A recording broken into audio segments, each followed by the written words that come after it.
Pay scale বাস্তবায়ন নিয়ে নতুন করে সতর্কবার্তা দিয়েছেন অর্থমন্ত্রী আমির খসরু মাহমুদ চৌধুরী।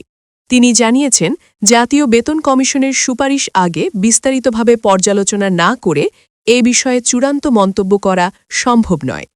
বুধবার 18 ফেব্রুয়ারির সচিবালয়ে গণমাধ্যমের সঙ্গে আলাপকালে অর্থমন্ত্রী বলেন, প্রস্তাবিত বেতন কাঠামো বাস্তবায়নে মোট কত অর্থ প্রয়োজন এবং বর্তমান অর্থনৈতিক বাস্তবতায় তা কতটুকু সম্ভব এসব বিষয়ে গভীরভাবে বিবেচনা করতে হবে।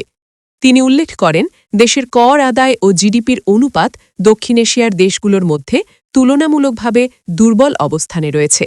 তাই সামগ্রিক আর্থিক সক্ষমতা বিবেচনায় নিয়েই ধাপে ধাপে সিদ্ধান্ত নিতে হবে।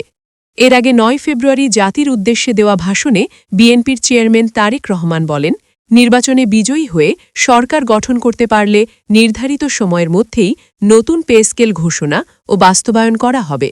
সরকারি কর্মকর্তা কর্মচারীদের জন্য নতুন বেতন কাঠামো প্রণয়নে গঠিত জাতীয় বেতন কমিশন গত 21 জানুয়ারি তাদের প্রতিবেদন জমা দেয়।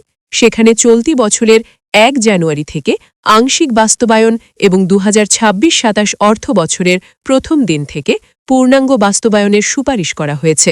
প্রস্তাবনায় সর্বনিম্ন বেতন 8,250 টাকা থেকে বাড়িয়ে 20,000 টাকা এবং সর্বোচ্চ বেতন 78,000 টাকা থেকে বাড়িয়ে 1,60,000 টাকা নির্ধারণের কথা বলা হয়েছে। নবম জাতীয় বেতন কমিশনের সুপারিশের ভিত্তিতে দ্রুত গ্যাজেট প্রকাশ ও নবম পে স্কেল কার্যকরের দাবিতে দীর্ঘদিন ধরে আন্দোলন চালিয়ে আসছেন সরকারি কর্মকর্তা কর্মচারীরা। তবে সদ্য বিদায়ী অন্তর্বর্তী সরকারের উপদেষ্টারা আগেই জানিয়েছিলেন, এ বিষয়ে চূড়ান্ত বাস্তবায়নের দায়িত্ব নতুন সরকারের ওপরই বর্তাবে।